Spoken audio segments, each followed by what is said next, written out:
Muy bienvenidos a todos nuestros amigos y hermanos a este espacio que tiene como costumbre presentar el texto bíblico de la lección de Escuela Sabática. Muchas bendiciones de lo alto para cada uno y bienvenidos también de paso a una nueva lección. Esta semana hemos estudiado la primera lección del segundo trimestre del año 2023. Sin duda alguna será una lección, una cartilla emocionante, porque vamos a abarcar el mensaje que distingue a la Iglesia Adventista del Séptimo Día. Contra todo pronóstico, el mensaje que debe estar en boca de la Iglesia Adventista del Séptimo Día. No hay otro mensaje, no existe otro mensaje. Este es un mensaje especial, es un mensaje no solo de amor, sino de advertencia también al mundo. Es un mensaje que lamentablemente no busca la unidad nada más, sino que muchos van a ponerse en contra de este mensaje y creará división. Pero este será el efecto que este mensaje trae. Esos tres mensajes cósmicos, esos tres mensajes angelicales, que son el mensaje distintivo de la iglesia, de la Odisea para este tiempo. Así que vamos a inclinar nuestro rostro y vamos a pedir la dirección del Señor en el estudio, en el repaso de esta lección. Señor, gracias porque esta lección de escuela sabática viene al punto, en el momento justo en que más se necesita. Hay tantas cosas que no están bien dentro de nuestra iglesia. Hay tanta apostasía, hay tanta corrupción, hay tantas cosas que duele verlas dentro de la iglesia y tantas cosas contradictorias a este mensaje que podemos escuchar de labios de aquellos que se hacen llamar ministros del Evangelio. En medio de esa enorme cantidad de voces, en medio de ese conflicto que vivimos como iglesia, esta lección de escuela sabática cae como rocío, cae como agua pura en un momento de tanta necesidad. Señor, pedimos la dirección de tu Espíritu para que entendamos, para que comprendamos, para que interioricemos este maravilloso mensaje y podamos tomar en serio no solamente nuestra salvación, sino nuestra forma de vivir nuestro cristianismo. En el nombre de Jesús suplicamos tu compañía. Amén y amén. Yo considero que a lo largo de esta lección, desde el inicio hasta el final, este será el tema central. Y de igual manera, desde el inicio de la creación y mucho antes de la eternidad, hasta el último día de este mundo, también será el tema central. Jesús gana, Satanás pierde. Cualquiera que sea la situación del mundo, cualquiera que sea el bando que elijas escoger, debes tener esto en mente. Jesús gana, Satanás pierde. Muy, muy interesante temática que vale la pena tomar en cuenta, porque llegará un momento en que hemos de decidir de qué bando estar. Muy bien, El libro de Apocalipsis me llama la atención porque es un libro que trae muchas cosas grandes. Y voy a mencionar algunas. En Apocalipsis 7:9 se habla de una gran multitud. En Apocalipsis 12:1 se habla de una gran señal, ya lo vamos a estudiar. En Apocalipsis 12:3 se habla de un gran dragón. En Apocalipsis 12:7 se habla de una gran batalla. En Apocalipsis 12:10 se habla de una gran voz, y en varios lugares del libro de Apocalipsis se habla de esa gran voz. En Apocalipsis 12:12 se habla de la gran ira. En Apocalipsis 12:14 se habla de la gran águila, que vamos a hablar de ella en este repaso. En Apocalipsis 16:18 se habla de un gran terremoto. En Apocalipsis 16:19 se habla de una gran ciudad. En Apocalipsis 16:19 se habla de la gran Babilonia. En Apocalipsis 16:21 se habla de grande granizo. En Apocalipsis 17:1 se habla de la gran ramera. En Apocalipsis 18:1 se habla del gran poder. En Apocalipsis 18:21 se habla de la gran piedra. En Apocalipsis 19:6 se habla de grandes truenos. En Apocalipsis 19:17 se habla de una gran cena. En Apocalipsis 20:1 se habla de una gran cadena. En Apocalipsis 21:10 se habla de un gran monte. Y en Apocalipsis 21:12 se habla de un gran muro. Apocalipsis está lleno de grandes cosas grandes. Y el tema que vamos a estudiar o que hemos estudiado en esta semana tiene que ver con parte de esa grandeza. Hace mucho tiempo escuchaba,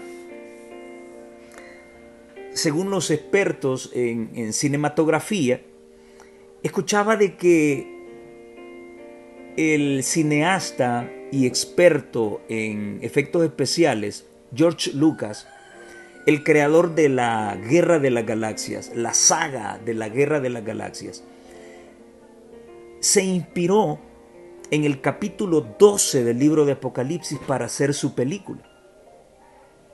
Y no solamente se inspiró en lo que aquí dice, sino que también tomó de la escritura la forma en que el capítulo 12 se está organizado para darle ese tinte también a sus películas. Recordemos de que en la saga de la Guerra de las Galaxias, en la Guerra de las Galaxias, George Lucas nos presentó primero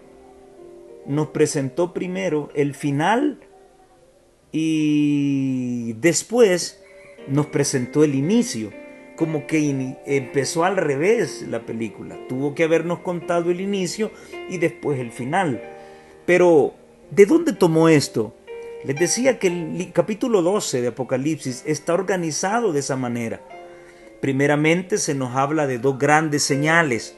Se menciona a una mujer y se menciona a un dragón. Y se han sacado tantos títulos de esto. La mujer y el dragón, la lucha de las dos simientes, la lucha de los dos príncipes, la bella y la bestia. Bueno, el asunto es que Juan primero nos habla quién es la mujer, quién es el dragón, cuáles son las intenciones del dragón, qué ocurrió con la mujer, hacia dónde Dios envió a la mujer. Y luego Juan comienza a relatarnos en el versículo 7 esa batalla que se dio en el cielo antes de que apareciera la mujer. Así que también Juan nos presenta brevemente el final de la historia y luego nos presenta el inicio. Así que este experto en cine, George Lucas, tomó con exactitud toda la armazón del capítulo 12 de Apocalipsis, y de allí él inspiró su tan famosa y millonaria saga de la Guerra de las Galaxias. Pero llevado a la pantalla grande, no deja de ser una historia, un cuento, una imaginación. En esta oportunidad veremos la realidad, cómo serán las cosas realmente, y qué es lo que finalmente ocurrirá en esta tremenda batalla entre Cristo y el dragón. Ahora, en Apocalipsis 12, el capítulo 17, Juan nos dice: entonces el dragón se llenó de ira contra la mujer. ¿Por qué se llenó de ira contra la mujer? ¿Qué tenía que ver la mujer en este conflicto? Bueno, todo inicia en el versículo 7, en donde se habla de que hubo una gran batalla en el cielo. Miguel y sus ángeles luchaban contra el dragón, y luchaban el dragón y sus ángeles, pero no prevalecieron, ni se halló lugar para ellos en el cielo. Y entonces fue lanzado aquel gran dragón, la serpiente antigua, que se llama Diablo y Satanás, que engaña al mundo entero. Fue arrojado a la tierra, y con él fueron arrojados sus ángeles. Entonces, lo que esta lección ha querido dejarnos claro es de que Jesús siempre ha ganado. Y cuando para muchos la muerte de Cristo en la cruz significó una derrota, y aunque para el papado romano, de boca del Papa Francisco, se ha escuchado de la derrota de Dios en la cruz, aunque para muchos haya sido una derrota, aún en la cruz podemos ver la más grande victoria de parte de Cristo contra Satanás.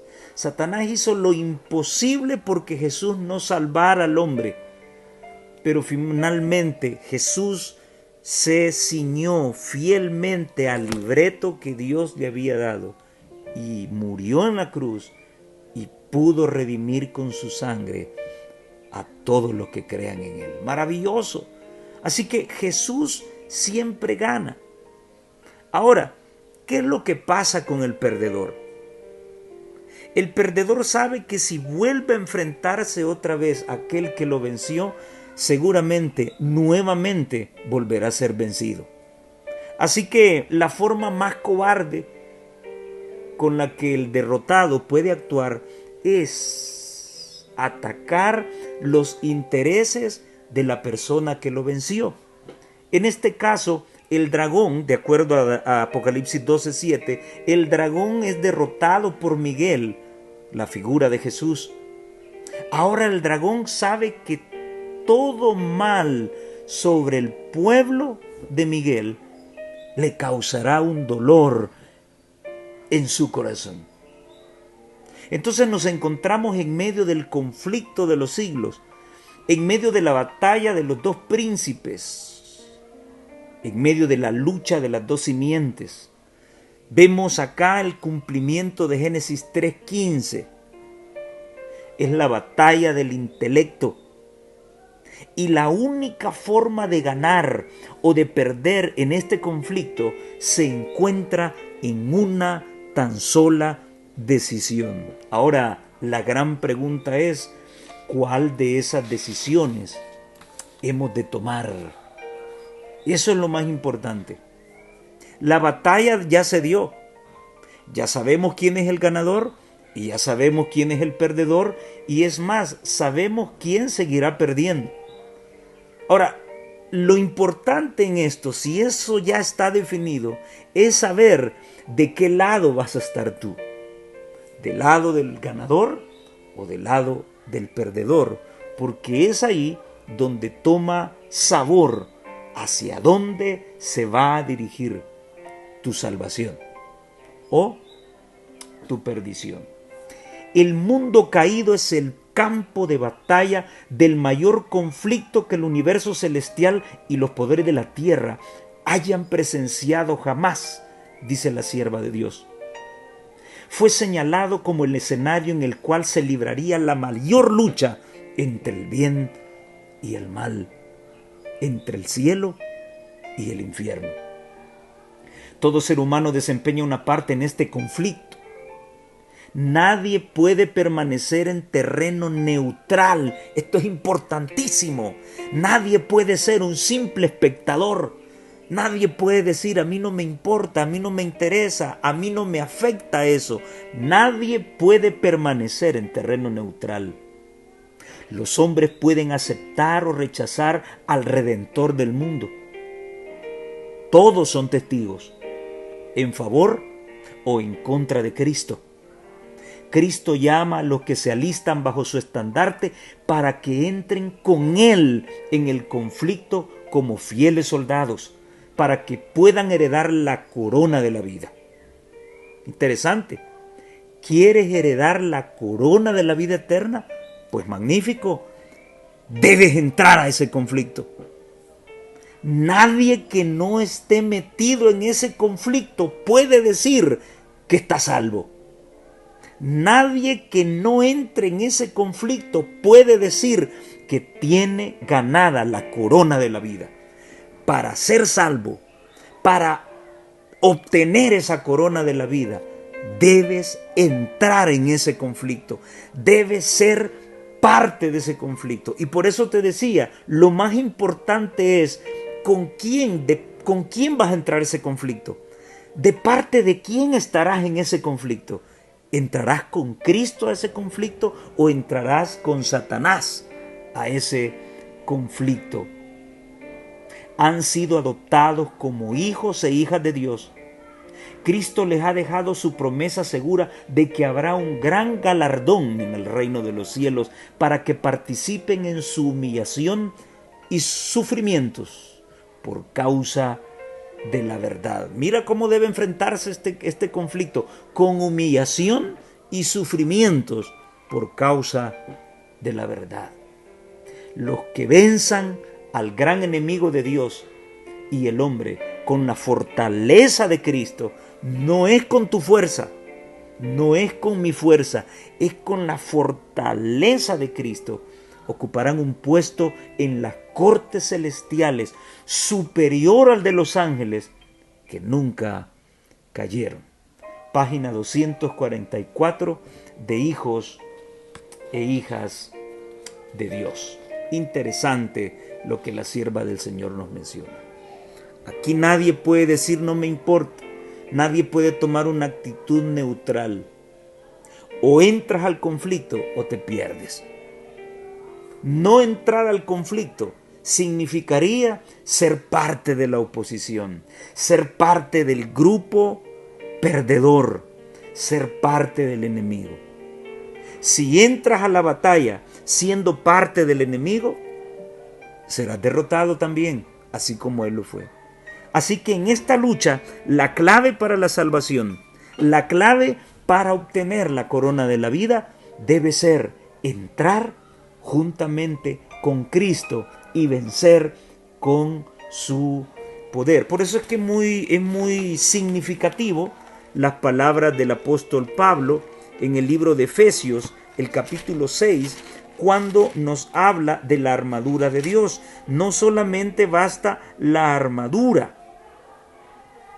porque el Señor dice que debemos fortalecernos en el poder de su fuerza. Por lo demás, hermanos míos, dice el apóstol en Efesios 6:10, fortaleceos en el Señor y en el poder de su fuerza.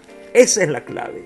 No es mi fuerza, no es tu fuerza, es la fuerza del Señor. Entonces, además de la armadura, que es una armadura exitosa, ¿sí?, es necesario fortalecernos en el Señor y en el poder de su fuerza. Ahora, veamos los detalles de esa batalla en los cielos. Ya leímos Apocalipsis 12, versículos del 7 al 9, donde se nos presenta una gran batalla. Miguel y sus ángeles contra Satanás y sus ángeles. Este no pudo prevalecer contra Cristo y finalmente fue lanzado fuera del reino de los cielos. Y ese gran dragón que fue lanzado es conocido como la serpiente antigua, es conocido como el diablo y es conocido como Satanás, porque el objetivo que éste tiene es engañar al mundo entero, y éste engaña al mundo desde la misma creación o desde los mismos inicios del mundo. Así que fue arrojado a la tierra y sus ángeles fueron arrojados con él. Más tarde Jesucristo, hablando a sus discípulos, les dijo que él veía caer a Satanás. Tremendo. ¿Por qué lo vio caer? Porque fue él mismo quien lo expulsó de los cielos para siempre. La sierva de Dios en el libro Historia de la Redención menciona de que Lucifer pidió tener una entrevista con Cristo, porque él quería que se le reasignara nuevamente en su puesto, que se le diera la oportunidad de volver, pero Cristo sabía que él no se había arrepentido de lo que había hecho. Él extrañaba la gloria que tenía en aquel entonces. Y entonces Cristo le dice, no es posible que puedas regresar aquí. Qué triste, ¿no? Qué tremendo. Y aquí recobra también lo que se menciona en el libro de Samuel, donde el Señor a través del profeta menciona de que los hombres pueden ver lo que está delante de ellos, mas Jehová es el único que puede ver el corazón. Aparentemente alguien podría preguntarse, bueno, ¿y por qué Dios no perdonó a Lucifer? Porque éste no se había arrepentido. Daba signos superficiales de arrepentimiento, pero Dios, que lee el corazón, pudo darse cuenta de que Lucifer no estaba interesado en cambiar su forma de pensar. Muy bien. Puede surgir la pregunta, ¿cómo es posible que el pecado se haya originado en el corazón de alguien que fue creado a perfección? Y aquí vemos un contraste tremendo, porque Lucifer añoraba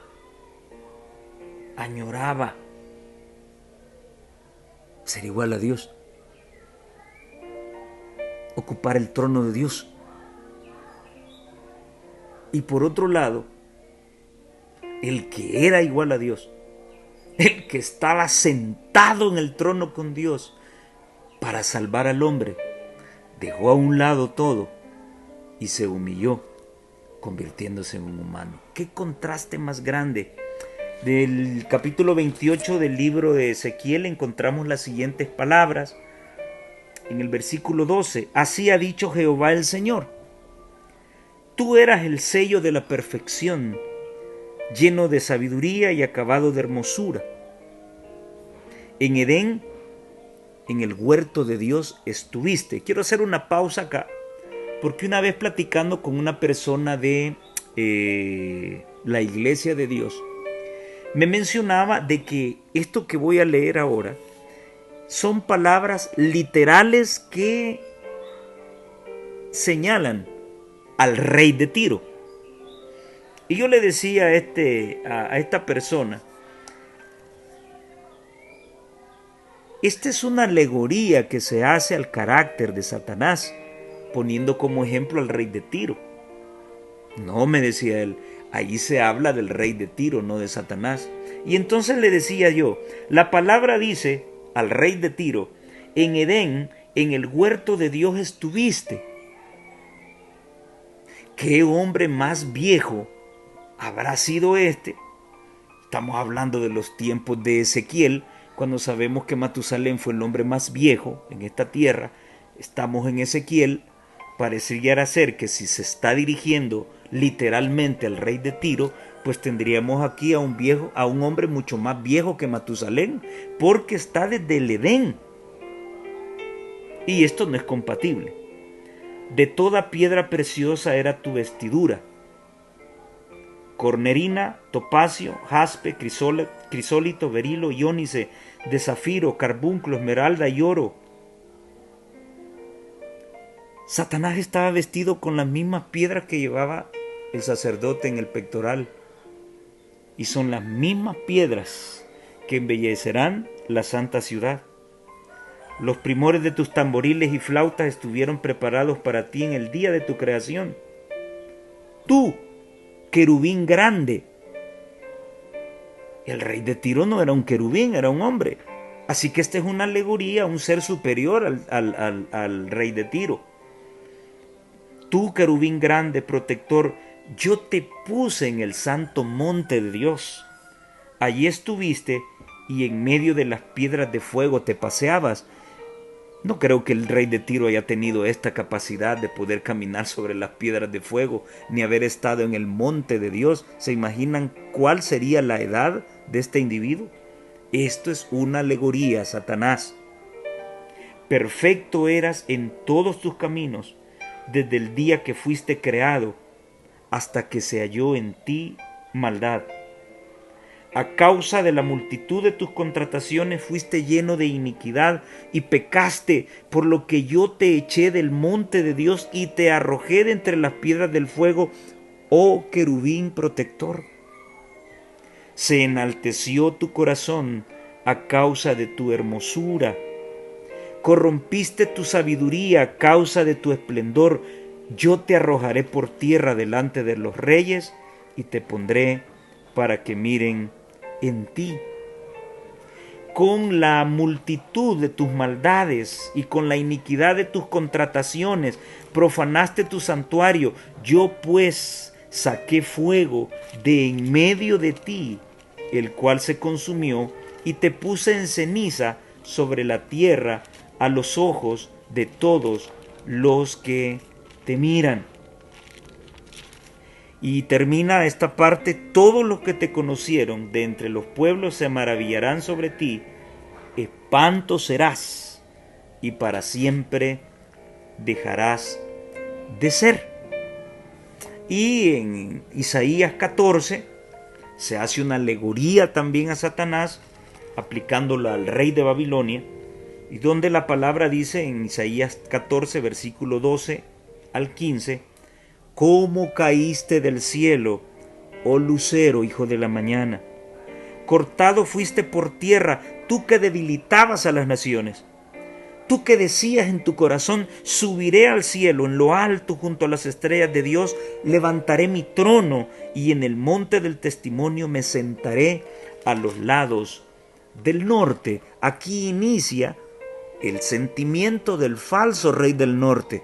El verdadero rey del norte es Jehová de los ejércitos. Sobre las alturas de las nubes subiré y seré semejante al Altísimo.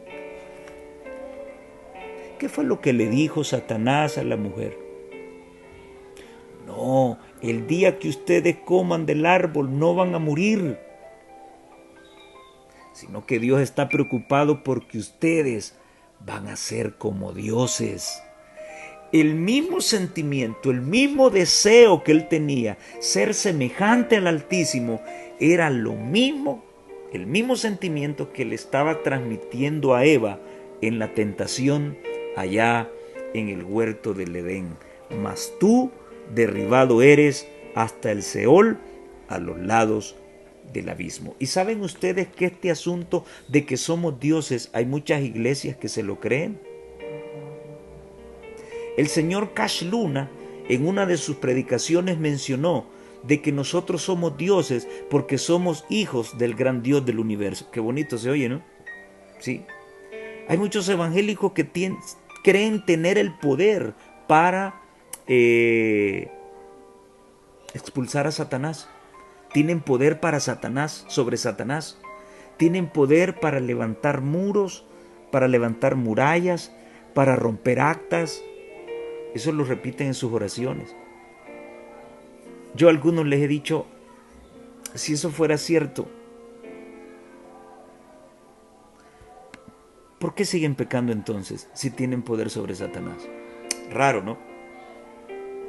Ahora, ¿cómo es posible que en el cielo mismo se haya originado esta situación? La sierva de Dios dice, Lucifer como querubín protector estaba rodeado de gloria. Él no podía decir que fue creado con desventajas, era el más hermoso de todos los ángeles. Sin embargo, este ángel a quien Dios había creado, dotado de poder, llegó a sentir deseos de ser como Dios. El que tiene más, quiere más. Tremendo. ¿De dónde viene ese sentimiento? Viene de Satanás. Lucifer ganó la simpatía de algunos de sus compañeros, sugiriéndoles pensamientos de crítica hacia el gobierno de Dios. Esa mala semilla fue esparcida de una manera sumamente seductora, y después de que brotó y se arraigó en la mente de muchos, recogió las ideas que él mismo había sembrado primero en la mente de otros y las presentó ante las cortes más excelsas de ángeles como los pensamientos de otras mentes contra el gobierno de Dios. Así introdujo Lucifer la rebelión en el cielo mediante hábiles métodos diseñados por él mismo. Esto está en el tomo 4 del Comentario Bíblico Adventista, comentado por Elena de White. Cada hombre está libre para elegir el poder que quiera ver dominar sobre él. Nadie ha caído tan bajo, nadie es tan vil que no pueda hallar liberación en Cristo. El endemoniado, en lugar de oraciones, no podía sino pronunciar las palabras de Satanás. Sin embargo, la muda súplica de su corazón fue oída. Ningún clamor de un alma en necesidad, aunque no llegue a expresarse en palabras, quedará sin ser oído. Los que consienten en hacer pacto con el Dios del cielo no serán abandonados al poder de Satanás o a la flaqueza de su propia naturaleza. Son invitados por el Salvador. Echen mano de mi fortaleza y hagan paz conmigo. Sí, que hagan paz conmigo. Y ella cita Isaías 27:5. Ya vemos cuál fue el origen de esa rebelión. Satanás no tenía ninguna razón en cuanto a la forma o a las ideas con las que él pensó acusar a Dios. No la tenía. Él no tenía desventajas. Sintió que a pesar de ser un ser creado, estaba un poquito cerca de convertirse en un Dios, porque estaba cubriendo la gloria de Dios. Tremendo. Imagínense ustedes quién traicionó a Dios, quién armó una rebelión en contra de Dios.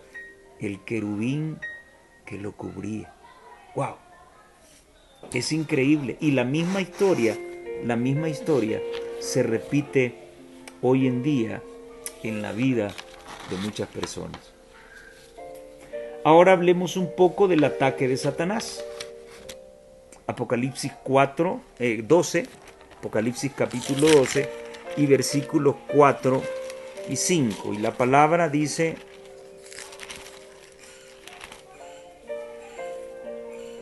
que en base a ese engaño que acabamos de leer, la cola de ese dragón arrastró la tercera parte de las estrellas del cielo y las arrojó sobre la tierra. Y el dragón se paró frente a la mujer que estaba para dar a luz a fin de devorar a su hijo tan pronto como naciese. Y ella dio a luz a un hijo varón que regirá con vara de hierro a todas las naciones, y su hijo fue arrebatado para Dios y para su trono. Muy bien. Podemos ver que Satanás siempre estuvo en la disposición de destruir a Cristo. Una muestra de ello es su huida a Egipto, como producto de la decisión de Herodes de matar a todos los niños. La misma historia que con Moisés. Ya al iniciar su ministerio, el Espíritu lo llevó al desierto. Oigan esta comparación muy similar a lo que hemos estudiado esta semana. El Espíritu llevó a Cristo ¿a dónde? Al desierto. Ese lugar que de seguro Dios había preparado para que su Hijo, en su mayor debilidad, se enfrentara al enemigo para vindicar al hombre. Así que allá fue tentado y en 3 ocasiones Jesús venció diciendo, escrito está.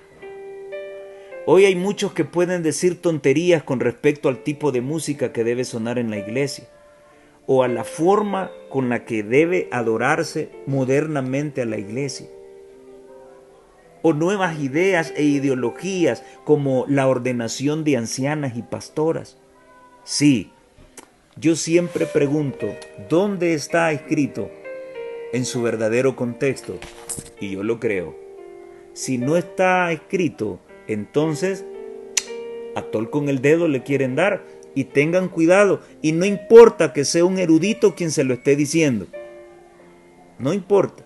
Si no está escrito, es Satanás quien está detrás de esa ideología. Le quieren llamar legalismo, le quieren llamar fundamentalismo, le quieren llamar extremismo. Yo le llamo así dice Jehová y punto. Contra eso nadie puede. Muy bien.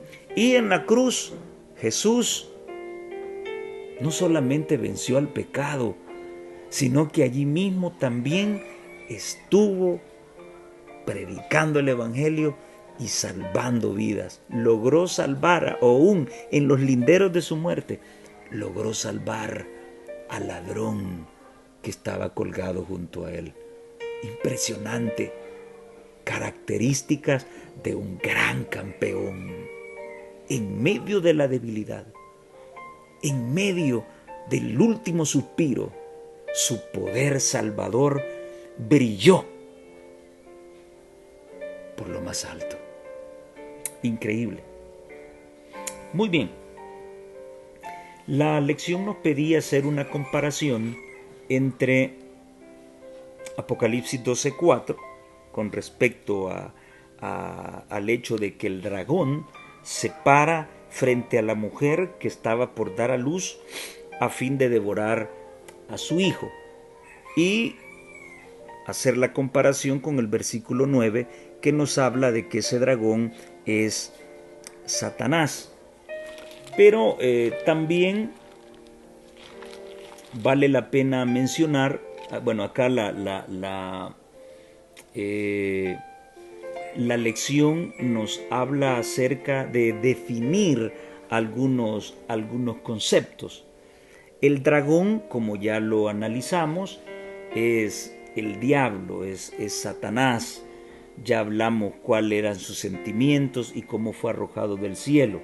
Leímos Ezequiel 28 del 12 al 19, Isaías 14 del 12 al 15.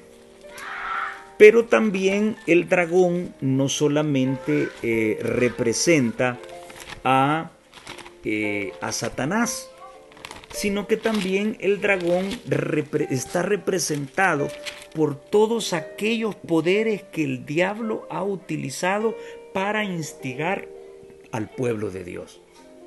Los asirios, los egipcios, los babilonios, los romanos, el papado, todos esos poderes también representan al dragón. Y les voy a mostrar un ejemplo, porque también en la escritura no se le llama únicamente y exclusivamente gran dragón a Satanás, sino que a otro personaje también. Y esto está en Ezequiel capítulo 29 y el versículo 3, hablando de una profecía contra Egipto. Habla y di, así ha dicho Jehová el Señor, he aquí yo estoy contra ti. ¿Dios estaba a favor del faraón de Egipto o en contra de él? Estaba en contra de él. He aquí yo estoy contra ti, faraón rey de Egipto, el gran dragón que yace en medio de sus ríos, el cual dijo, mío es el Nilo, pues yo lo hice. Imagínense lo que dijo este faraón. ¿No es acaso el mismo pensamiento de Satanás? Entonces, el dragón representa, número uno, según Apocalipsis 12:9, a Satanás. Pero también representa a todos aquellos poderes políticos que él utilizó para que aplicaran toda su fuerza sobre el pueblo de Dios. De acuerdo a la mujer en profecía significa dos cosas. Significa una iglesia y significa también una ciudad, representa una ciudad. Ahora, la relación entre Dios y la mujer es una relación de esposos. Así lo revela Efesios 5:25. Vamos a leerlo. Efesios 5:25, donde la palabra de Dios dice lo siguiente.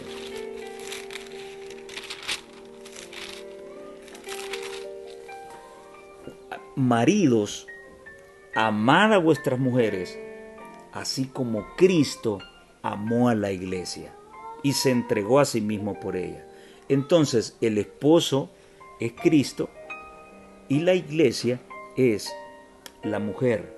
Leamos también Jeremías capítulo 3 y el versículo número 14. Y la palabra de Dios dice en Jeremías 3:14, convertíos, hijos rebeldes, dice Jehová, porque yo soy vuestro esposo, y os tomaré uno de cada ciudad y dos de cada familia, y os introduciré en Sión, que es la ciudad de Dios. Y qué bonito lo que dice el 15, y es lo que yo tanto añoro ver en mi iglesia, y os daré pastores según mi corazón. Qué bonito eso. ¿Quién es Cristo? ¿Quién es Jehová? El esposo. Interesante. Segunda de Corintios 11:2 dice lo siguiente, siempre hablando del mismo tema, que representa a la mujer. Segunda de Corintios 11:2, porque os celo con celo de Dios, pues os he desposado con un solo esposo. ¿Con cuántos? Con uno solo. Por eso es que Dios siempre le llamó ramera a su pueblo. ¿Por qué? Porque ellos tenían otros dioses, adoraban otros dioses. Hemos sido desposados con un solo esposo. Así que esa mujer representa a la iglesia. Ezequiel el capítulo 23 y los versículos 2 al 4 dice, hijo de hombre, hubo dos mujeres, hijas de una madre, las cuales fornicaron en Egipto. En su juventud fornicaron. Allí fueron apretados sus pechos, allí fueron estrujados sus pechos virginales, y se llamaban la mayor Ahola, y su hermana Aholiba, las cuales llegaron a ser mías, y dieron a luz hijos e hijas, y se llamaron Samaria, Ahola, y Jerusalén, Aholiba. ¿De qué está hablando? Está hablando de ciudades. Y una de estas ciudades era Jerusalén, donde estaba el pueblo de Dios. Así que esa mujer representa a la iglesia de Dios, al pueblo de Dios. Y el hijo varón, nos preguntaban, ¿qué significaba el hijo varón? Si vamos al libro de Isaías, el capítulo 7 y el versículo 14, la palabra de Dios dice, por tanto el Señor mismo os dará señal. He aquí que la Virgen concebirá y dará a luz una hija, no, un hijo, y llamará su nombre Emmanuel. Muy bien, un hijo varón. Vamos al capítulo 9 y el versículo 6, donde están los títulos de Cristo. Y este versículo siempre se lo dedico a los testigos de Jehová, porque un niño, no una niña, un niño nos es nacido, hijo, no hija, hijo nos es dado, y el principado sobre su hombro, y se llamará su nombre. ¿Cómo se va a llamar? Admirable, consejero, Dios fuerte, no un Dios, Dios fuerte, Padre eterno, príncipe de paz. En Salmos capítulo 2 y versículo 7, en Salmos 2:7, la palabra dice lo siguiente: yo publicaré el decreto. Jehová me ha dicho, mi hijo eres tú. Yo te engendré hoy. Un hijo varón. Y Salmo 110:2 dice lo siguiente: 110:2.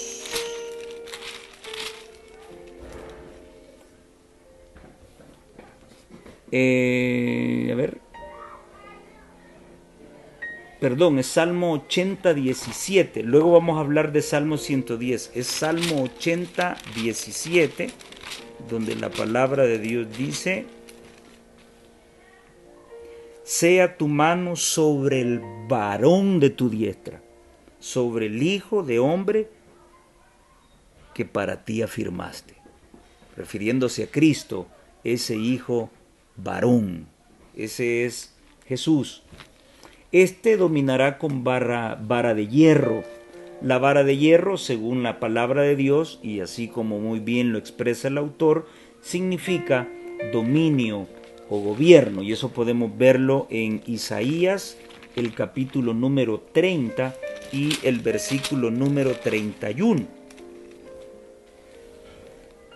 Porque Asiria, está hablando de un pueblo organizado, que hirió con vara, con la voz de Jehová será quebrantado. Se ve que la vara significa poder. El libro de Ezequiel, el capítulo número 19 y el versículo número 14 nos dicen lo siguiente: y ha salido fuego de la vara de sus ramas, que ha consumido su fruto y no ha quedado en ella vara fuerte, cetro de rey. Así que esa vara significa un poder político, bueno, dominio, ¿no? Dominio, un gobierno. También podemos ver el libro de Jueces, el capítulo 5 y el versículo número 4. Jueces capítulo 5 y el versículo número 4, que dice, es el 14. De Efraín vinieron los radicados en Amalec, en pos de ti, Benjamín, entre tus pueblos. De Maquir descendieron príncipes, y de Zabulón los que tenían vara de mando, gobierno, dominio, la vara. Ahora sí leemos el Salmo 110:2. Y dice la palabra de Dios: Jehová enviará desde Sión la vara de tu poder, domina en medio de tus enemigos. Así que, de acuerdo a la Escritura, la vara de hierro significa un dominio, un gobierno inquebrantable, invencible, todopoderoso. Ahora, yo traigo una pregunta que vale la pena analizar. Si Cristo es el vencedor y nosotros podemos apropiarnos de su victoria, ahora yo hago una pregunta: ¿en qué podemos ser victoriosos sobre Satanás? El autor dice: el diablo es un enemigo derrotado. Correcto. Cristo ha triunfado sobre él mediante su vida, su muerte y su resurrección. Correcto. Como Jesús ya ha derrotado al diablo en la cruz del Calvario, nosotros también podemos ser victoriosos. Correcto. Pero la pregunta es, ¿cómo? La victoria de Cristo sobre Satanás fue completa, pero el conflicto entre Cristo y Satanás aún no ha terminado. Y luego dice: sin embargo, cuando aceptamos por fe lo que Cristo hizo por nosotros, se cancela nuestra deuda por los pecados y estos son perdonados. somos perfectos, dice el autor, ante Dios, ya que la justicia de Cristo nos cubre. Totalmente de acuerdo. Pero, ¿cómo puedo ser victorioso en Cristo sobre Satanás? Y esta respuesta se la dedico a todos aquellos que piensan que en esta tierra nunca vamos a vencer el pecado, que esa generación sin pecado antes de que Cristo venga no existe, ¿sí? Así que fue aquí en esta tierra donde Cristo venció el pecado, y de igual manera nosotros debemos vencer al pecado así como Cristo lo hizo por nosotros. Y quisiera leer Efesios capítulo 5 y el versículo 27, donde el apóstol Pablo dice lo siguiente: a fin de presentársela. Bueno, quiero leer el contexto. Todos somos miembros de la iglesia. Ahora, ¿podemos llegar a ser perfectos? Maridos, amad a vuestras mujeres así como Cristo amó a la iglesia y se entregó a sí mismo por ella, para santificarla, ser santa, habiéndola purificado en el lavamiento del agua por la palabra. Y aquí viene el 27, a fin de presentársela a sí mismo una iglesia gloriosa, que no tuviese mancha, que no tuviese pecado, ni arruga, ni cosa semejante, sino que fuese santa y sin mancha, sin pecado. ¿Dónde va a lograrse esto? Aquí en la tierra, definitivamente. Ahora la sierva del Señor dice lo siguiente: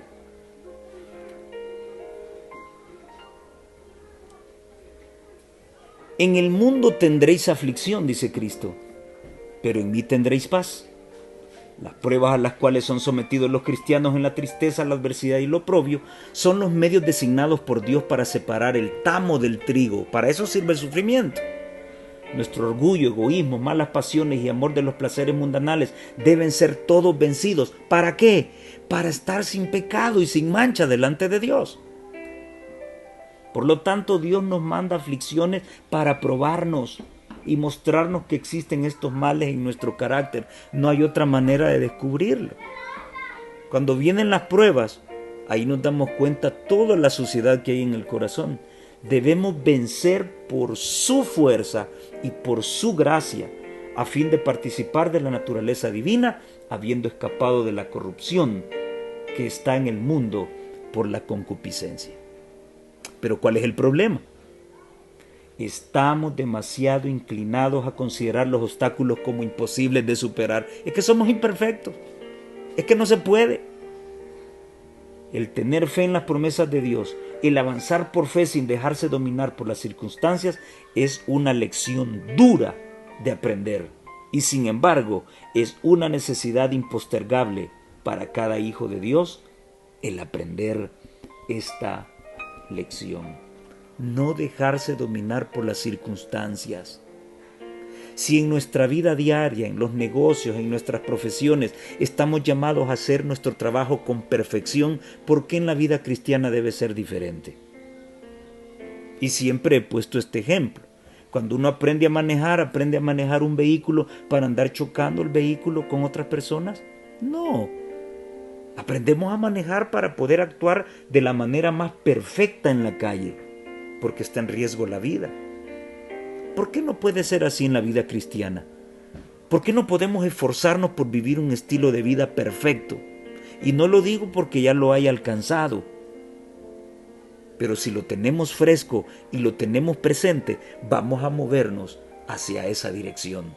Pero si nos lo ocultan, si no nos lo mencionan y si nos meten en la cabeza de que somos débiles, de que somos imperfectos, de que no lo podemos lograr, entonces nos vamos creyendo de que somos cobardes. Por eso ella dice, estamos demasiado inclinados a considerar los obstáculos como imposibles de superar. Pero ¿qué dice la palabra de Dios? Todo lo puedo en Cristo que me fortalece. Así que vale la pena pensar en serio en esta situación. Y llegamos a la lección del día martes. Aceptemos la victoria de Jesús. Muy, muy interesante lo que el autor menciona al inicio. Una cosa es creer que Jesús obtuvo la victoria sobre las tentaciones de Satanás, y otra muy distinta es creer que la victoria de Cristo es también nuestra victoria. Muy de acuerdo. Ahora, yo agregaría algo, porque pareciera ser que solo basta aceptar la victoria de Jesús y quedarme de brazos cruzados. Claro, esto no es lo que está diciendo el autor. Esto es lo que podría llegar a pensar alguien que lee mal lo que el autor dice. Muy de acuerdo. Una cosa es creer que Jesús obtuvo la victoria sobre las tentaciones de Satanás, pero otra cosa es creer que esa victoria también puede ser mía. Ahora, ¿qué es lo que agregaría? Y antes de agregarlo, quiero dejar clara una cosa. Y lo dijo el mismo Jesús: separados de mí, nada podéis hacer. Punto. Eso es así. No hay vuelta de hoja. Fuera de Jesús no podemos hacer nada. Apocalipsis 12:10 dice lo siguiente. Pongamos atención a lo que menciona, porque allí hay dos situaciones que son de sumo interés para nosotros. Entonces oí una gran voz en el cielo, una gran voz que decía: ahora ha venido la salvación, el poder y el reino de nuestro Dios y la autoridad de su Cristo, porque ha sido lanzado fuera el acusador de nuestros hermanos, el que los acusaba delante de nuestro Dios día y noche. Después de esa expulsión, el cielo entero entra en gozo, porque el acusador de los hermanos ha sido lanzado desde el cielo. Y esto constituye que haya aparecido la salvación, el poder y el reino de nuestro Dios. Ahora es muy interesante lo que dice el versículo 11, pero antes de leer el versículo 11, el autor sigue diciendo: aunque la batalla todavía continúa en esta tierra, o sea, el acusador ha sido vencido, pero la batalla continúa. Satanás definitivamente ha perdido, pero esa batalla continúa. Esto se aplica no solamente a la victoria final de Cristo en el punto culminante de la historia humana, sino también a nuestra batalla con los principados y las potestades del mal en nuestra vida personal. Muy bien, ahora vean lo que sigue. Apocalipsis 12, versículo 11. Y ellos le han vencido por medio de dos situaciones. El autor menciona una, pero la palabra de Dios menciona dos situaciones que han asegurado la victoria de los hermanos de los seres celestiales. Y ellos le han vencido por medio, número 1, de la sangre del Cordero, y número 2, de la palabra del testimonio de ellos. Menospreciaron sus vidas hasta la muerte. ¿Qué agregaría yo a que el autor mencionaba? Una cosa es creer que Jesús derrotó en las tentaciones a Satanás, y otra cosa es creer que esa victoria también puede ser mía. ¿Qué agregaría? ¿Y cómo puedo hacer mía esa victoria? ¿Solamente creyendo que la victoria de Cristo es mi victoria? Apropiarme de esa victoria de Jesús significa luchar y vencer como Él luchó y venció. No es solo ser un espectador y tener fe en que su victoria es mía. Entonces caeríamos en el peligro de creer que como Él hizo todo, yo no debo hacer nada. Interesante. Apocalipsis 12:11 entonces dice que ellos han vencido. ¿Cómo vencieron? Vencieron por medio de la sangre del Cordero y vencieron por medio de la palabra del testimonio de ellos.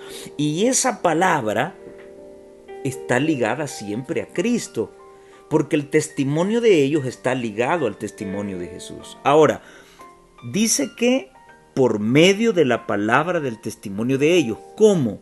¿Cómo ellos vencieron por medio de la palabra de su testimonio? Y el mismo versículo lo menciona, menospreciando sus vidas hasta la muerte. O sea, valorando más las cosas eternas que los deseos egoístas del corazón frente a los placeres mundanos.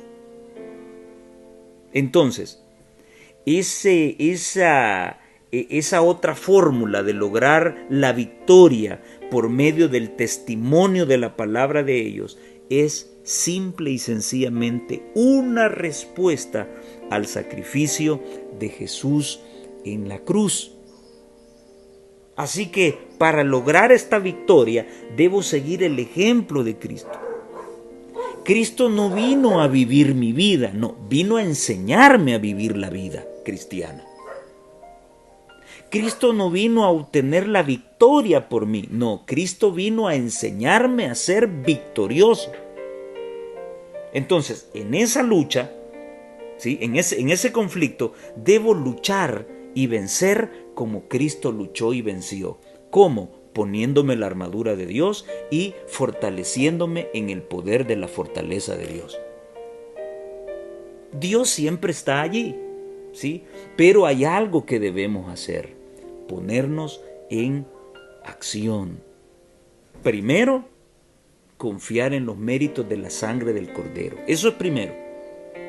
Y segundo, mi testimonio debe estar ligado a su testimonio. Y cuando venga la tentación, debo tomarme de Cristo y exigir un escrito está. Y luchar, resistir y vencer. Veamos lo que dice la sierva del Señor con respecto a esta situación. Cristo en la cruz no solo atrae a los hombres para que se arrepientan delante de Dios por las transgresiones de su ley. Pues Dios a quienes perdona hace que primero se arrepientan, sino que Cristo ha satisfecho la justicia, se ha ofrecido a sí mismo como expiación, su sangre derramada, su cuerpo quebrantado, satisfacen las demandas de la ley transgredida y así salva con un puente el abismo que ha hecho el pecado. ¿De qué salvación estamos hablando? De la limpieza del pecado. Y eso solo lo logra Cristo. Sufrió en la carne para que con su cuerpo magullado y quebrantado pudieran parar al pecador indefenso. La victoria obtenida por su muerte en el Calvario quebrantó para siempre el poder acusador de Satanás sobre el universo y silenció su acusación de que la abnegación era imposible en Dios y que, por lo tanto, no es esencial en la familia humana. Todos los que quieran pueden ser vencedores, los que quieran, y querer ya es una acción.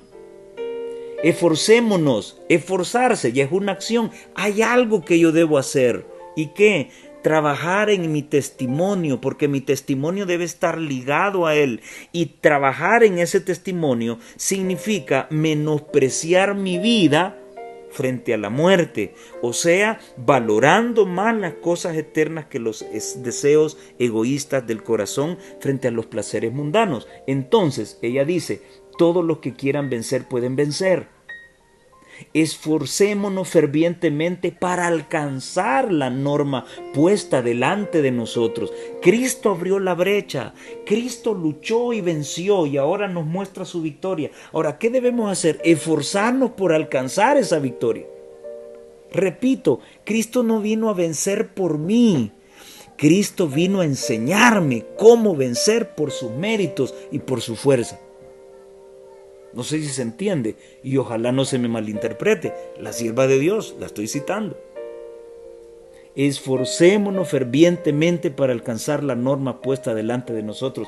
Cristo conoce nuestra debilidad y a Él podemos ir diariamente en busca de ayuda. No es necesario que ganemos fortaleza para un mes por adelantado. Debemos vencer día tras día. Nos convertimos en vencedores ayudando a otros a vencer por medio de la sangre del Cordero y la palabra de nuestro testimonio. ¿Ven ustedes? O sea, ellos alcanzaron, de acuerdo a lo que dice el versículo 11, ellos han alcanzado victoria. Ellos han vencido por dos cosas, porque Cristo y solo Él podía abrir la brecha y vencer. Número uno, eso aseguró su victoria. Y número dos, el testimonio de la palabra de ellos. Un testimonio que buscó su inspiración en los méritos de Cristo. Y que permiten que el humano también pueda luchar y vencer como su maestro. La observancia de los mandamientos de Dios producirá en nosotros un espíritu obediente y Dios puede aceptar el servicio que es hijo de tal espíritu. Esto está en el comentario de Elena de White, el tomo 7, la página 985. La mujer del desierto. En la lección del día miércoles se describe el sufrimiento y la aflicción que Satanás le ha ocasionado a través de la historia a la mujer. El versículo número 6 del capítulo 12 nos dice que la mujer huye al desierto. ¿Qué les mencionaba yo de Cristo? Cuando Él fue bautizado, el Espíritu lo llevó al desierto. De seguro, si fue el lugar preparado por Dios para que Jesús pusiese a prueba su fortaleza espiritual, no me extrañaría de que el desierto sea el lugar preparado por Dios para que su iglesia agarre fortaleza. Número 2, Dios había preparado el desierto para la mujer. Y número 3, ella habitaría en el desierto y sería sustentada por 1260 días.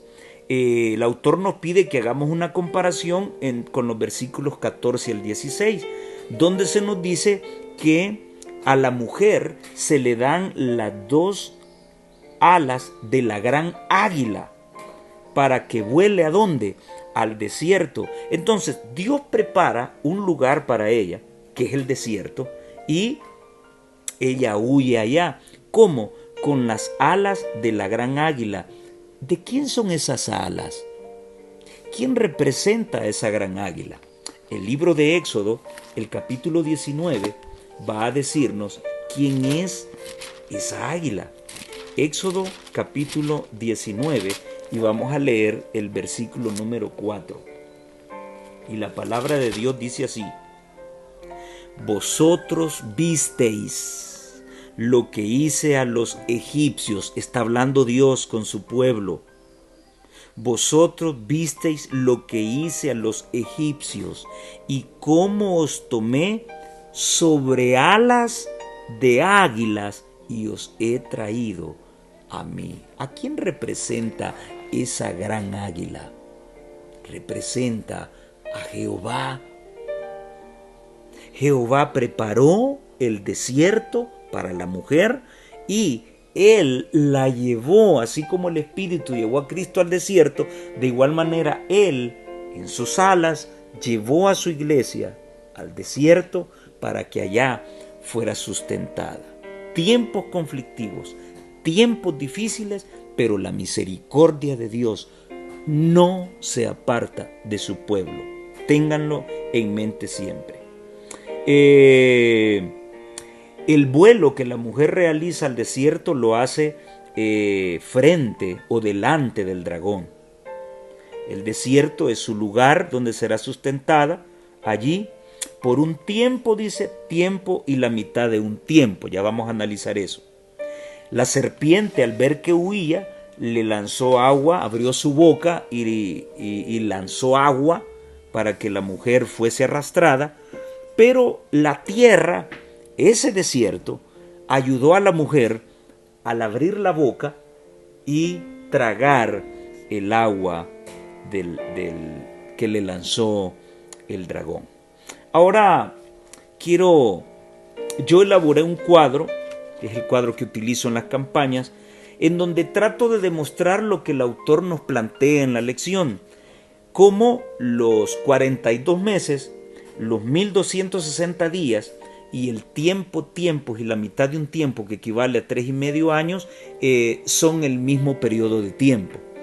Esos 1260 años o días, tomando en cuenta la regla bíblica de Números 14:34 y Ezequiel 4, del 4 al 6, un día por año, tomando en cuenta el calendario judío de 30 días exactos cada mes. En base a eso, se describe el período de dominio papal en esta tierra, en donde se le escondió la verdad a la gente y se persiguió al pueblo de Dios. Época que comienza en el año 538 y termina en el año de 1798. Y no lo digo yo, ni el pastor fulano de tal. Ya voy a leérselos acá en el conflicto de los siglos. Pero para empezar, en Apocalipsis 12:14 y en Daniel 7:25 se habla del mismo periodo. Tiempo, tiempos en plural y medio tiempo. En Apocalipsis 13:5 se habla de 42 meses. Y en Apocalipsis 12:6 y en Apocalipsis 11:2 y 3 se habla del periodo de 1260 días. Muy bien, ahora analicémoslo. Analicemos lo que dice Apocalipsis 12:14 y Daniel 7:25, hablando acerca del periodo de dominio del cuerno pequeño. Que ese periodo de dominio durará tiempo en singular. Un tiempo equivale a un año. Recuerdan que el rey Nabucodonosor fue humillado por 7 tiempos. 7 tiempos pasaron por él, o sea, 7 años. Entonces, un tiempo equivale a un año. Tiempos en plural, lo mínimo que podemos pensar es 2. Entonces, tenemos ahí en tiempos 2 años. Si usted está encerrado solito en un cuarto, no puede decir, bueno, aquí estamos, solos. No, porque solo usted está.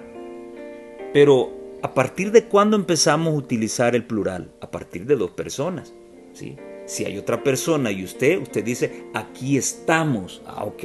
Si son 3 personas, aquí estamos. Si son 4, etcétera, etcétera, aquí estamos. El plural inicia con 2 personas. Así que, por lo tanto, tiempos son 2 años. Y la mitad de un tiempo, si un tiempo es un año, entonces la mitad de un tiempo sería medio año. Entonces, al sumar un año del tiempo, más 2 años de tiempos, más el medio año de medio tiempo, los 6 meses, estamos hablando de 3 años y medio. Ahora pregunto, en un año, ¿cuántos meses hay? Hay 12 meses. ¿Cuántos días hay? 360 días. En 2 años, ¿cuántos meses hay? Hay 24 meses y 720 días. En medio tiempo o medio año, ¿cuántos meses hay? Hay 6 meses. ¿Cuántos días hay en 6 meses? Hay 180 días. Ahora sumamos todo. Un año más 2 años más medio año son 3,5 años o 3 años y medio. 12 meses más 24 meses más 6 meses son 42 meses. Y 360 días más 720 días más 180 días son 1260 días. Así que siempre que escuchen la expresión tiempo, tiempos y la mitad de un tiempo, o 42 meses, o 1260 días, todo es el mismo periodo y representa el tiempo en que el papado dominaría a la humanidad. Y esto ocurrió en la Edad Media. ¿Cuándo inicia? Ahora permítanme compartir con ustedes lo que la sierva del Señor menciona en la página 311. En otras versiones es la página 309.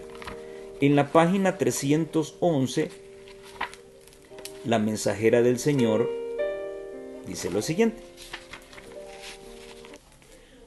los períodos aquí mencionados, 42 meses y 1260 días, dice ella, son los mismos y representan ambos el tiempo que la Iglesia de Cristo habría de sufrir bajo la opresión de Roma. Los 1260 años del dominio temporal del Papa comenzaron en el año 538 después de Jesucristo y debían terminar en 1798. En dicha fecha, o sea 1798, entró en Roma un ejército francés que tomó preso al Papa, el cual murió en el destierro.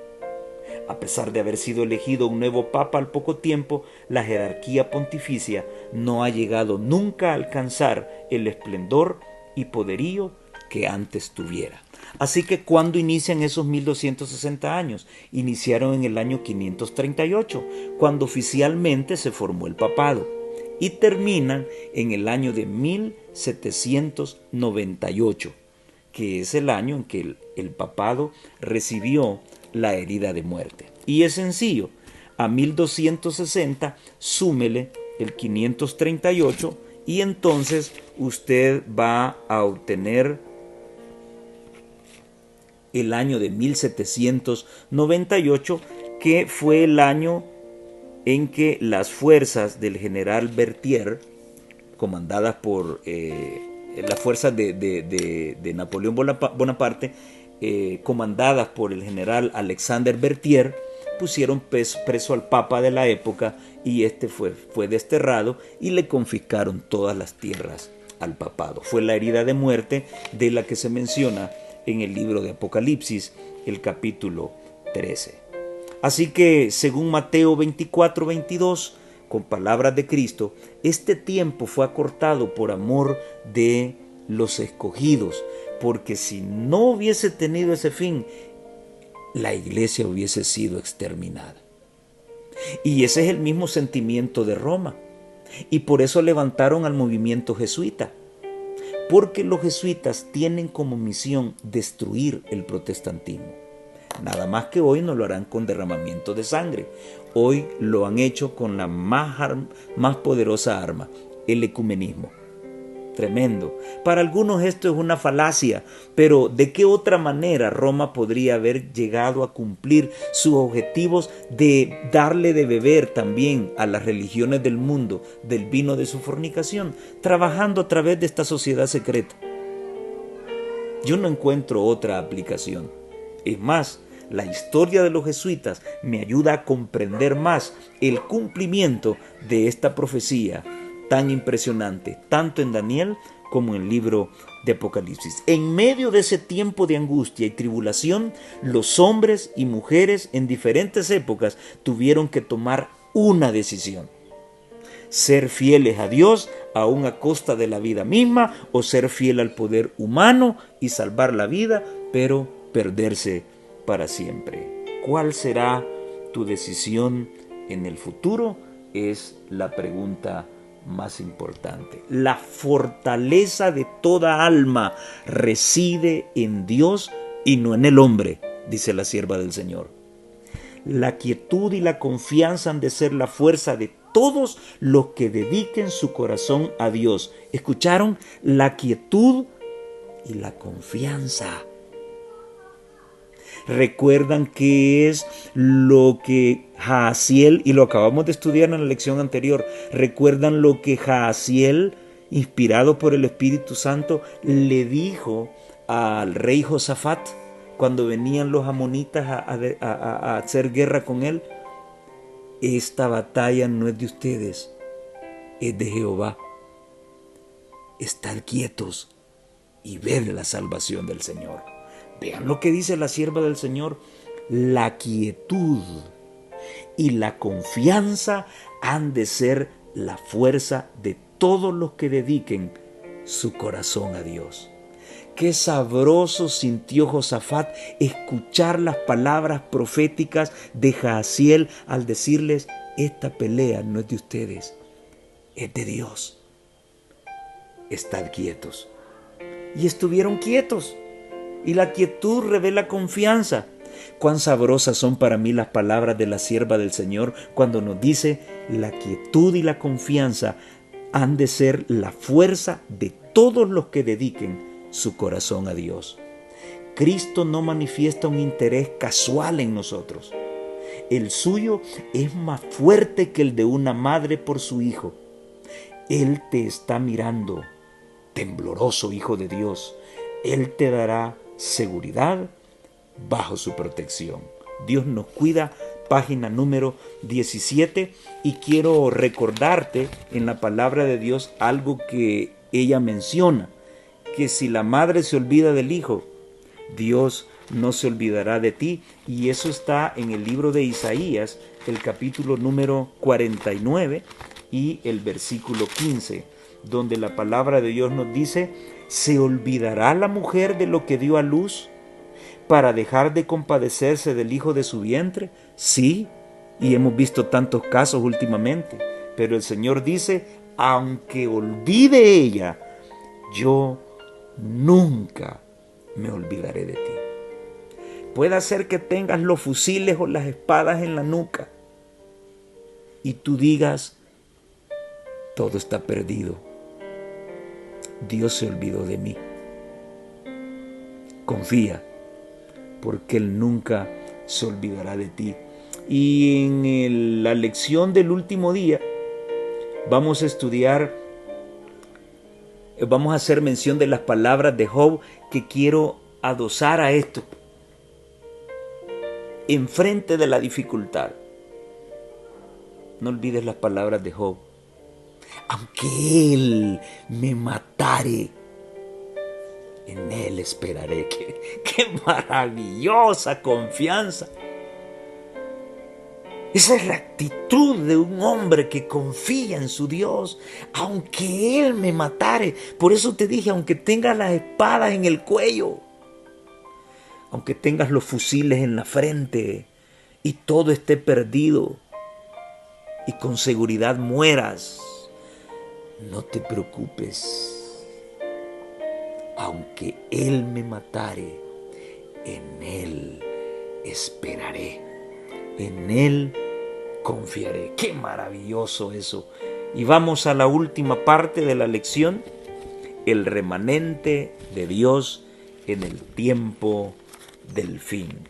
Muy bien, después de la expulsión de Satanás de la morada celestial, su deseo de venganza lo descargó en Cristo y su iglesia. En todas las edades se ha empeñado en ahogar la verdad en el cáliz de la mentira. En estos días, Satanás concentra su ira sobre el resto de la descendencia de la mujer, que es mínimo. Es un pequeño remanente. No creas que somos todos los 22 millones de adventistas.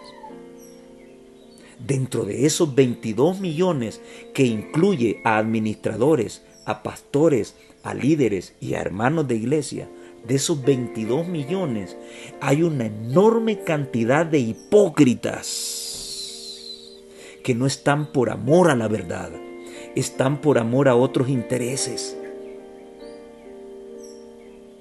Por eso es necesario que haya un zarandeo y una persecución, para que todos esos hipócritas egipcios y babilónicos salgan del pueblo de Dios y que sus puestos vengan a ser ocupados por muchos de sus hijos que están en otros movimientos religiosos.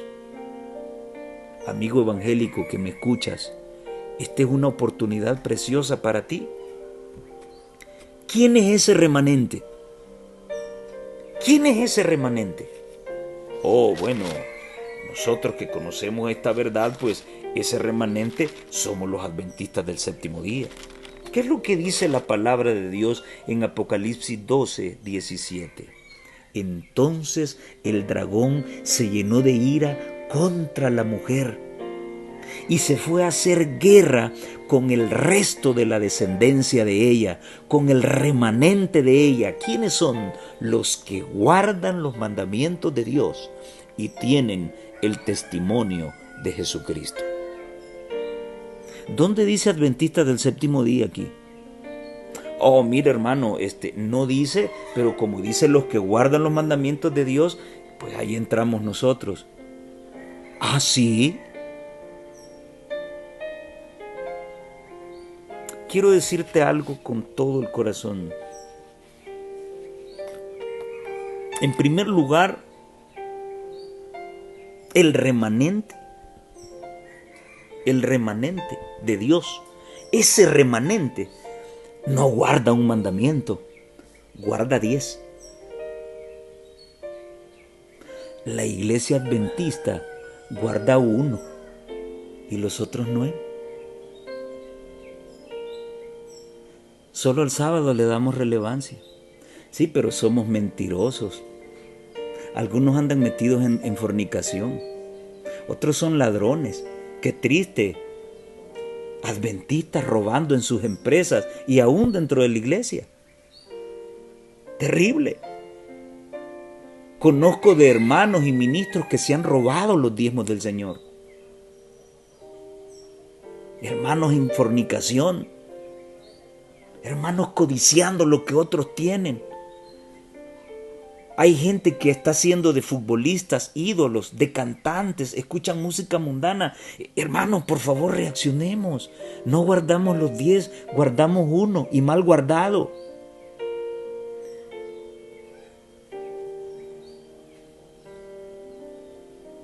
Y el mundo evangélico guarda 9 y le falta 1, le falta el sábado.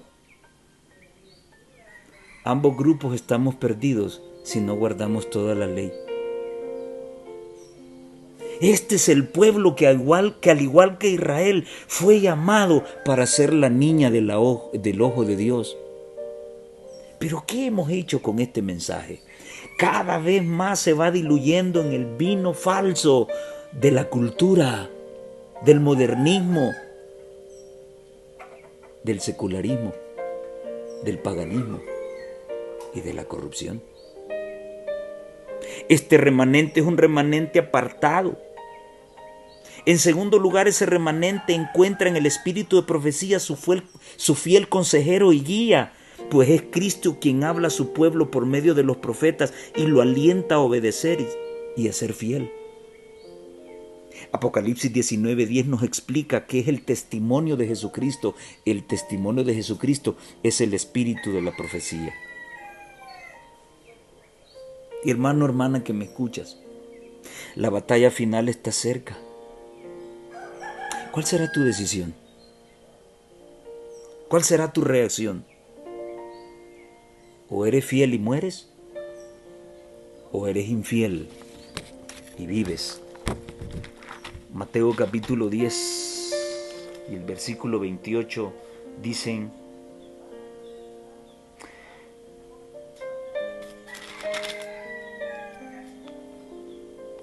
y no temáis a los que matan el cuerpo, mas el alma no pueden matar. Temed más bien aquel que puede destruir el alma y el cuerpo en el infierno. Quiero concluir este estudio emocionante, lindísimo. Todo lo que hemos estudiado es lindísimo. Con estas palabras que la sierva de Dios menciona en A fin de conocerle, la página 259. La esperanza del cristiano no está basada en el arenoso fundamento de los sentimientos. Los que obran por principio contemplarán la gloria de Dios más allá de las sombras y confiarán en la segura palabra de su promesa. No se les disuadirá de honrar a Dios, no importa cuán tenebroso parezca el camino. La adversidad y las pruebas solamente les proporcionarán la oportunidad de mostrar la sinceridad de su fe y amor. Cuando el alma esté deprimida, eso no será evidencia de que Dios ha cambiado. Es el mismo ayer y hoy y por los siglos, citando Hebreos 13:8. ¿Estáis seguros del favor de Dios cuando sois sensibles a los rayos del sol de justicia? Pero si las nubes inundan vuestra alma, no debéis creer que estáis olvidados. Vuestra fe debe abrirse camino a través de la oscuridad. Hay que tener en cuenta siempre las riquezas de la gracia de Cristo. Atesorad las lecciones provistas por su amor.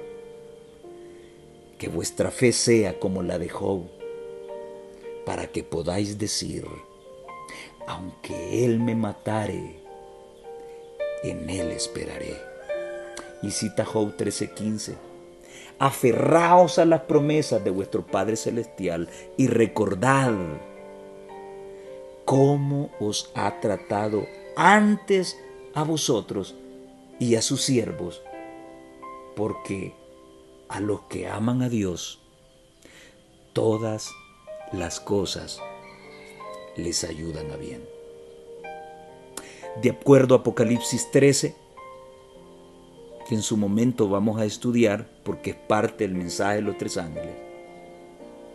De acuerdo a ese mensaje, la iglesia pasará por un tiempo de prueba, difícil, complicado, un tiempo de tribulación que está siendo malinterpretado, como ya lo sabemos muy bien, por el mundo evangélico, pero ha comenzado a ser malinterpretado por muchos teólogos y muchos ministros del evangelio. Lo quieras tergiversar o quieras escapar, cada uno de nosotros debe pasar por ese tiempo de angustia. Hoy es el día para prepararnos en serio. Hoy es el día para desarrollar esa confianza en Dios como la desarrollaron en la angustia y la tribulación estos grandes hombres de fe como Job, como Elías, como Enoc, como Moisés y otros grandes de la historia. No hay seguridad en el hombre. No hay seguridad en los sofismas ni en la ideología humana. Solo hay salvación y seguridad en el brazo poderoso de Jehová. No hay otro. Ni lo habrá. Si miras al hombre tarde o temprano, tu fe caerá. Si miras a Cristo, tendrás el privilegio de ver su rostro y el rostro de su Padre. Que el Señor te bendiga y te ayude para que esa confianza en Dios sea una realidad poderosa como una roca, aún en medio de la tribulación. Nos vemos en la próxima.